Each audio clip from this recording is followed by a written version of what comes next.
ആത്മബന്ധുക്കൾക്ക് വിനീതമായ നമസ്കാരം. എല്ലാ മനുഷ്യരും ധരിച്ചിരിക്കുന്നത് ഈ ദേഹം തന്നെയാണ് ഞാൻ എന്നാണ്. അതിനതീതമായ ഒരു ചിന്ത ആത്മബോധം ഉണ്ടായവർക്ക് മാത്രമേ ഉള്ളൂ. അല്ലാത്തവരെല്ലാം ധരിച്ചിരിക്കുന്നത് ഈ ദേഹമാണ് ഞാൻ. ദേഹം സ്ത്രീ ആവുമ്പോൾ ഞാനൊരു സ്ത്രീയാണെന്നും ദേഹം പുരുഷനാണെങ്കിൽ ഞാനൊരു പുരുഷനാണെന്നും തോന്നുന്നില്ലേ? യുവത്വം നിലനിൽക്കുമ്പോൾ യുവാവാണ് എന്നും വാർദ്ധക്യത്തിലെത്തുമ്പോൾ ഞാൻ വൃദ്ധനായി എന്നും നാം ഓരോരുത്തരും ധരിക്കുമ്പോൾ ഉറപ്പായിട്ടും നാം ഈ ദേഹമാണ് എന്ന് ധരിച്ചിരിക്കുന്നു. വാസ്തവത്തിൽ നാം എൻ്റെ പേന എന്ന് പറയുമ്പോൾ ഞാൻ പേനയല്ല. എൻ്റെ കയ്യ്, എൻ്റെ കാല്, എൻ്റെ ശരീരം, എൻ്റെ കണ്ണ് എന്നെല്ലാം നാം പറയുമ്പോൾ ഈ ശരീരം എങ്ങനെയാണ് ഞാനായിത്തീരുന്നത്? ഞാൻ ആരാണെന്ന പരമസത്യം അറിയാത്തത് കൊണ്ടാണ് ഈ ദേഹം ഞാനാണെന്ന് തെറ്റിദ്ധരിക്കാൻ കാരണം. ഈ തെറ്റിദ്ധാരണ നമുക്ക് നീങ്ങണമെങ്കിൽ നാം ആരാണെന്ന അന്വേഷണം കൂടിയേ കഴിയൂ. ദേഹമല്ലെങ്കിൽ പിന്നെ ഞാൻ ആരാണ്? നമ്മൾ ഓരോരുത്തരും ആരാണ്?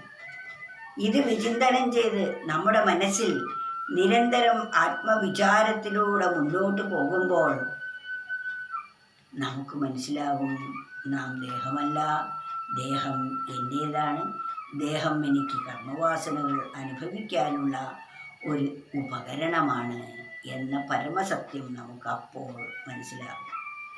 അതിനാൽ ഒരു കവി പറയുകയാണ്, സൃഷ്ടിച്ച ദേഹം ഞാനെന്നും ജീവനോർക്കുക കാരണം വന്നുകൂടിയ സംസാരം അകറ്റാം ഭക്തി വായ്പിനാൽ.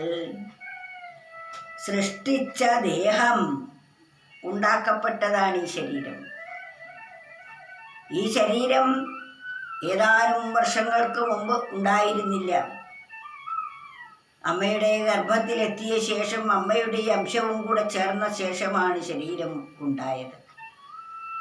അങ്ങനെ ഉണ്ടാക്കപ്പെട്ട, അതാണ് സൃഷ്ടിച്ച ദേഹം ഞാനെന്ന്, ഈ ഉണ്ടാക്കപ്പെട്ട ശരീരമാണ് ഞാൻ എന്ന് ജീവനോർക്കുക കാരണം.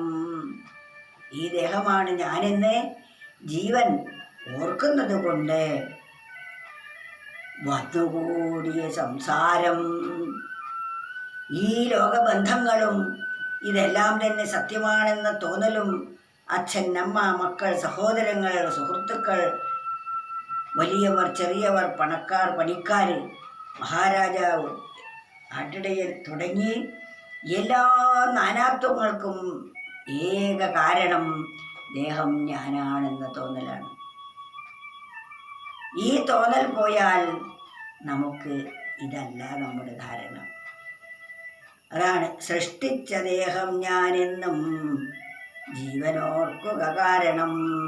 സൃഷ്ടിച്ച ദേഹം ഞാനെന്ന് ജീവനോർക്കുക കാരണം വന്നുകൂടിയ സംസാരം അകറ്റാം ഭക്തി വായ്പിനാൽ.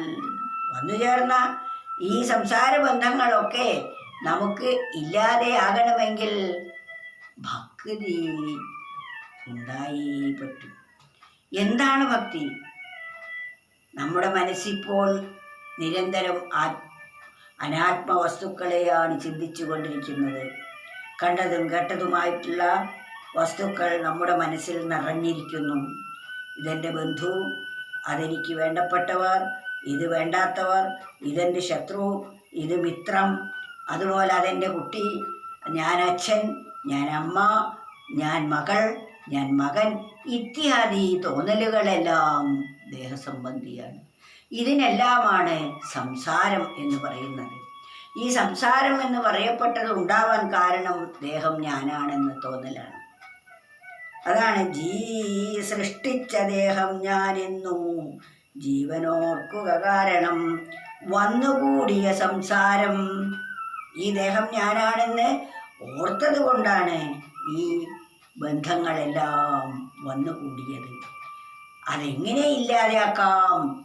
ഭക്തി സാധനയാൽ, ഭക്തി വായ്പിനാൽ, നിരന്തരം ആത്മവിചാരത്തിലൂടെ നമുക്ക് ഈ തോന്നലിനെ ഇല്ലാതെയാക്കി പരമാർത്ഥ സത്യം എന്തെന്ന് നാം ബോധിക്കേണ്ടിയിരിക്കുന്നു.